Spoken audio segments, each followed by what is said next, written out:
Hello, this is Zahirul Alam. Welcome you all on Frankly Speaking. Our guest today is Dr. Robert Fuller, former president of Oberlin College, which is an internationally recognized authority on the subject of rankism and dignity. Professor Fuller's books and ideas have been widely covered in the media in the United States, including the New York Times, Oprah Winfrey Show, magazine, National Public Radio, C-SPAN, the Boston Globe, the BBC, and the Voice of America. Dr. Fuller worked as a consultant of late Indian Prime Minister Indira Gandhi at the time of Liberation War of Bangladesh in the 71 and 70 and 71. He was the citizen diplomat, worked in the 70s and 80s.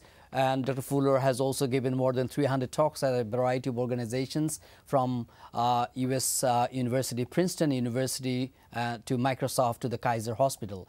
And he's the author of Somebody's and Nobody's, All Rise, co-author of Dignity for All, and etc. Welcome, Dr. Fuller, on Frankly Speaking. Good to be here. Yeah, thank you so much. There are a lot more things to tell about you, Dr. Fuller. You, after earning your PhD degree in the physics at Princeton University in 1961, you taught at Columbia University and co-authored the book of Mathematics of Classical and Quantum Physics. Yes. So why you have changed your course? I mean, you were working with the physics. Now you're working with the rankism. So yes. What does it mean? What is rankism? Would you please tell us? Let me tell you how I changed from being a physicist to being someone who works for social justice. Yeah. It really began in the physics department at Columbia, where the professors paid no attention to the students. The professors seldom even came into their offices, and they treated the students in an undignified way very often. And I didn't protest that at the time. I was one of the professors. But I tried to treat my students with more personal care and more of presence, and give them more help. In fact, I have a lot of students in Bangalore who were studying for their PhDs at Columbia in the 60s, and now they're in Bangalore in India. I'm going to see them next week. Okay. But IIT. In IIT and the other institutes in Bangalore, the Institute for Advanced Study there and the Indian Institute of Science there. And I think they responded to me, and we've stayed in touch because I gave them personal attention while they were students. Okay. Because I was very young then. I was just a few years older than the students. Okay. But it bothered me that the faculty, the professors, were so arrogant and were so often unavailable to students. And other similar things bothered me in my life. Things like bosses of companies who were bully their workers, who treat them disrespectfully. Another example of disrespect in the United States was the general indignity that white people inflicted on black people in the United States up until recently. Okay. Now we've just elected a black president, but this was unthinkable 40 years ago. Okay. And there was systematic indignity practiced by whites against blacks, by men against women, by middle-aged people against very old people, or by people with, or against people with disabilities. I thought all this was wrong. It bothered me.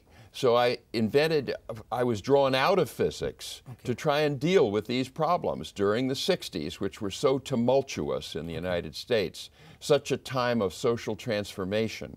So I really switched fields then and went from mathematics and physics into trying to address these social issues. And that's how I ended up as president of Oberlin College in Ohio, which was a laboratory in which one could try and create programs that really met students' needs, where professors were accountable to students and couldn't just stay home or treat them arrogantly. They had to be accountable to students and to each other. Would you define the practice be a abuse of power? I mean, the professors who doesn't pay proper attention to the students, or whoever how do you define that? Well, I'm not saying they spend every night and day with them, but they ought to have office hours and keep their office hours. You see, professors in the United States get what we call tenure. Tenure means that you have the job for life. Okay. No matter how good or bad you are as a teacher, okay. no matter what you do, you have the job for life. This is not right. Professors should be accountable like other people are accountable. Now, the marketplace holds businessmen accountable in some ways. They can still be unaccountable to their employees and treat them with indignity. But they better not treat their customers that way or they'll go out of business.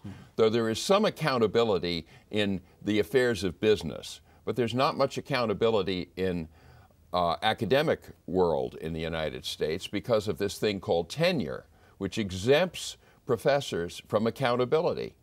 And most of them are good anyway. Don't get me wrong. Most professors are very conscientious and do a wonderful job teaching. But 20 or 30% take advantage of the system and they just collect their salaries and do nothing.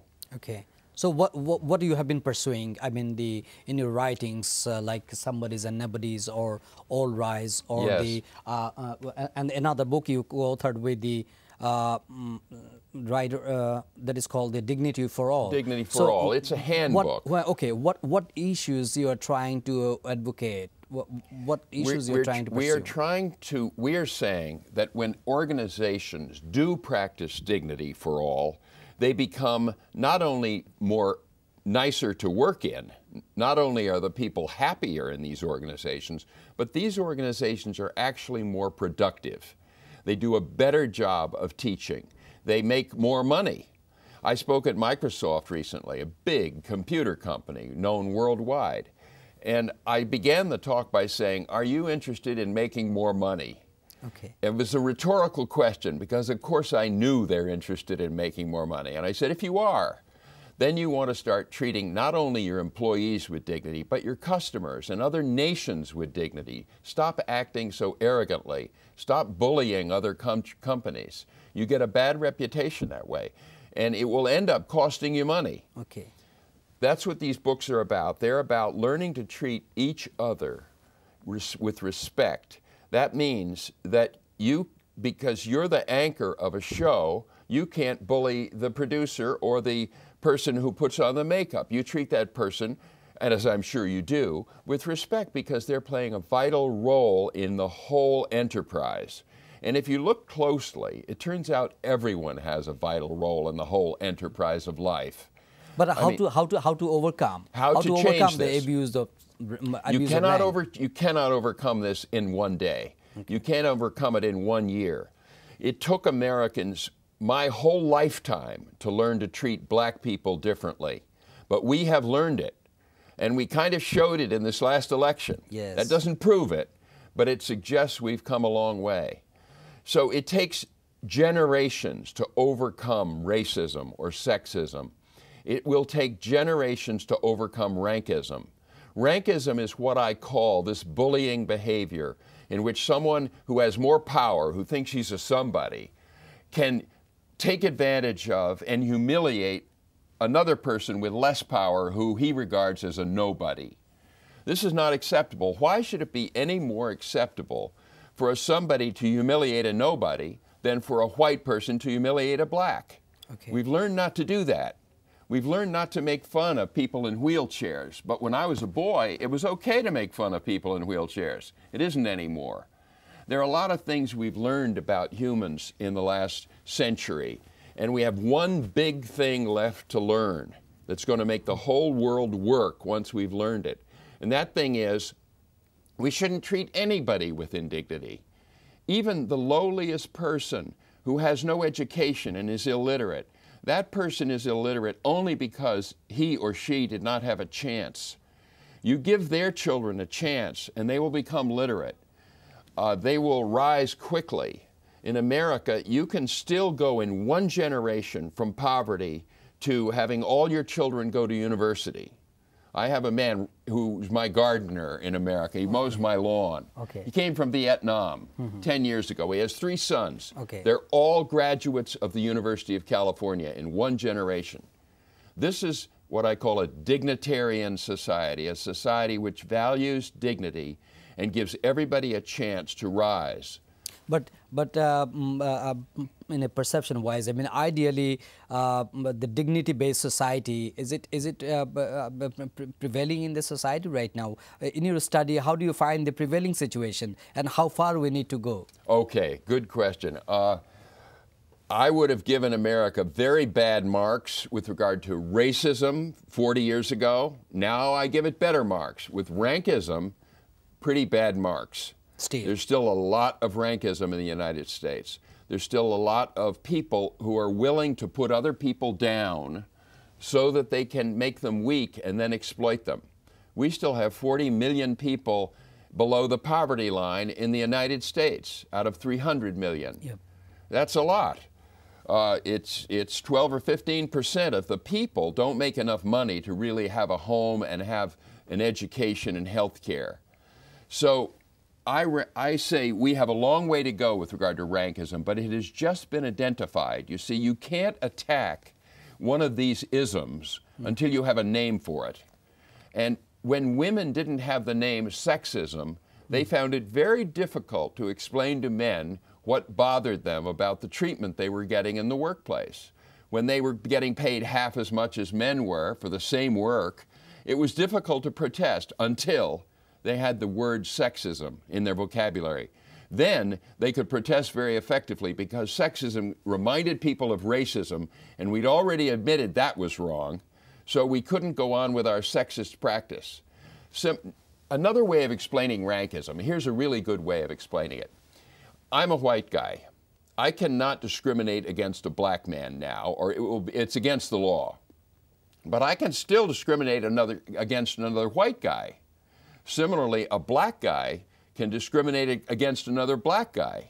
Sure. A woman can discriminate against a woman. If a man discriminates against a woman, it's not okay. Yeah. But if a woman does it to another woman, there's no name for it yet. Well, I've given it a name, and the name is rankism. Okay. And now the victims can protest. Okay. Dr. Fuller will try to relate the ideas with the situation, I mean, with the prevailing situations in Bangladesh particularly. Dr. Fuller, the degree of the intensity of rankism in the U.S. society, in your experience, how would you relate the idea with the situation in Bangladesh? So far you experienced, I mean, this poverty-ridden country, the people, most of the people are living below the poverty line. There are a lot of questions about the governance, about the accountability and the transparency of the government, huge corruption-ridden society. So how would you define, would you evaluate your rankism, taking into account the experience of Bangladesh? Rankism is a universal human characteristic. Every culture I've been in and know about has rankism still. Just like almost every culture had versions of racism and sexism. We've overcome racism and sexism to a large extent, and we can overcome rankism, but Bangladesh, like America, has serious problems of rankism. They manifest in the form of corruption. Corruption is prototypical rankism because corruption is the abuse of power by powerful people. Yep. They're not using the power of their rank to serve other people. They're using it to serve themselves. That's corruption. That's another word for rankism. The abuse of the power inherent in rank is what rankism is. So where you have corruption, and all countries have it to some degree, you have rankism. But the word rankism gives you a tool for ferreting it out and getting rid of it, because nobody wants to be called a rankist. Nobody wants to admit that they deny dignity to other people. Everybody wants dignity for themselves. And the cause of indignity is rankism. The cause of indignity is not rank. I don't feel I've been humiliated when I'm in the presence of someone who outranks me, like my doctor, for example. He outranks me. Okay. I go to him because he outranks me. Yeah. I want him to know more than I do. And if he does, I'm very thankful, and I do not resent his rank. But if while I'm with my doctor, or my professor, or my boss, they gratuitously humiliate me, that's rankism, and that will cause me indignity. So we love people of higher rank who respect us of lower rank. But when they self-aggrandize at our expense, we hate them. And that is what rankism is. And yes, it's true that every country I've been in so far has not sufficiently attacked this problem. Okay. But it's coming. We're going to spend the next 20 or 40 years attacking it. So is it a global campaign right now? Yes, it's a global campaign. Primarily, it's been in English-speaking countries because I speak English. So it's a privilege for me to be in Bangladesh. I'm here because Civic Bangladesh invited me.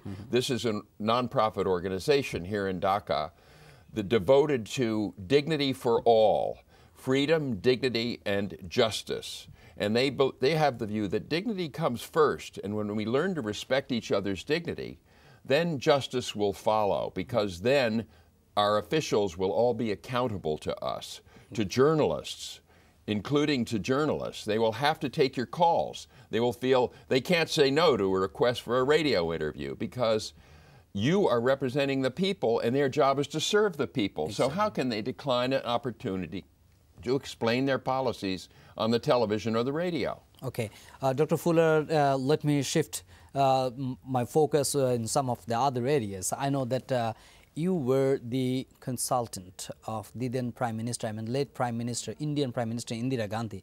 At the time, Bangladesh were in the Liberation War, and you witnessed the plight, the sufferings, the humanitarian tragedy of Bangladeshis who have crossed the the frontier and refuge at the Indian soil. So how do you recollect your experience at that time? It was a tragic experience.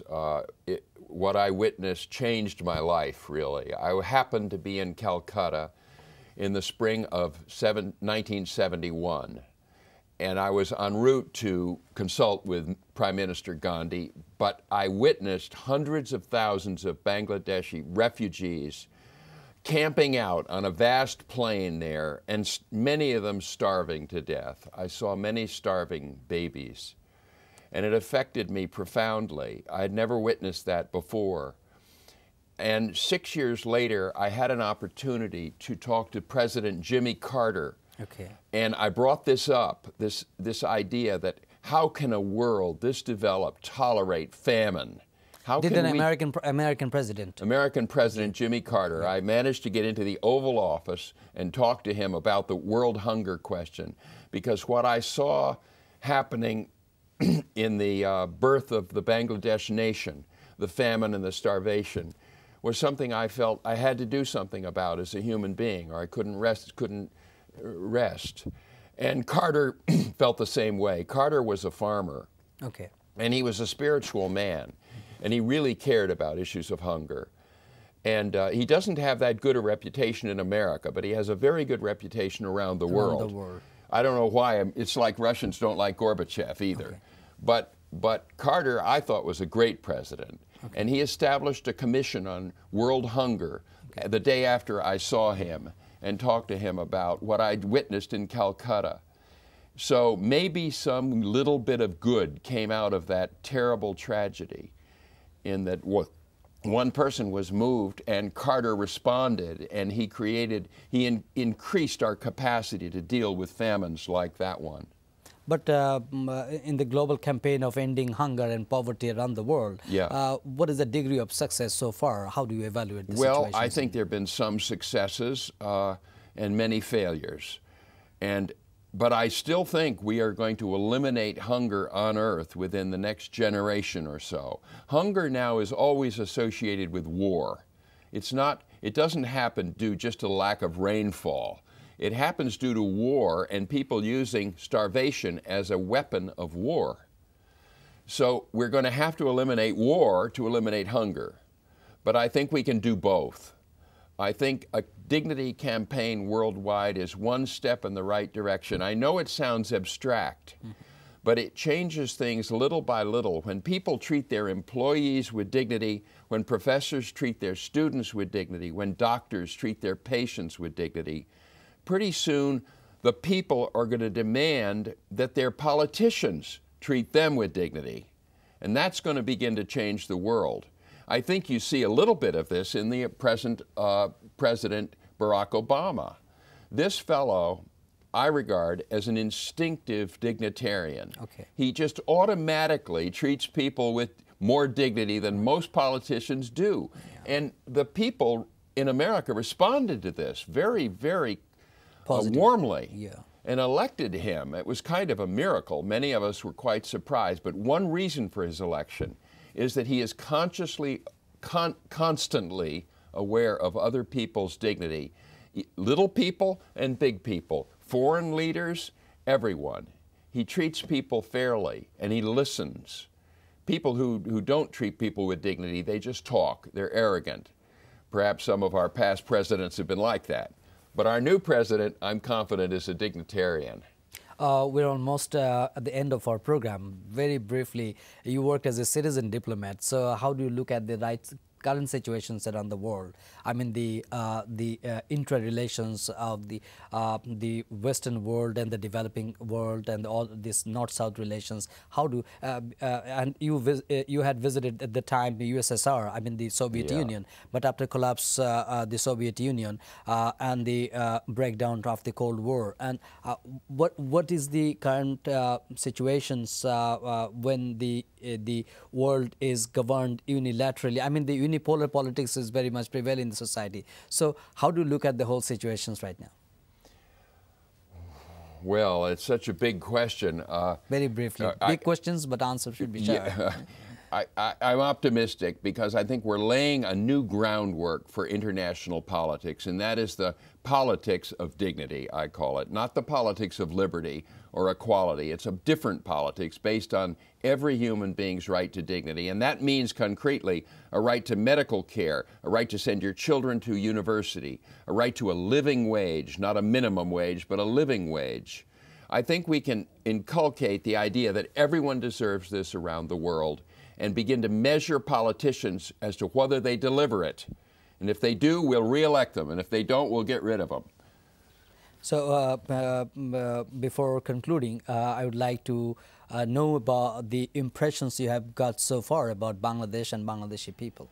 They're very, very friendly, and I have discovered incredible intelligence about these issues and savvy that from a distance you can't see. But yesterday I met with a Dignity Forum at Civic Bangladesh, and one person after another was simply brilliant in talking about the problems. So I'm optimistic that with this kind of intelligence and activism and energy right in the middle of Dhaka, it will soon begin to manifest at a national level here.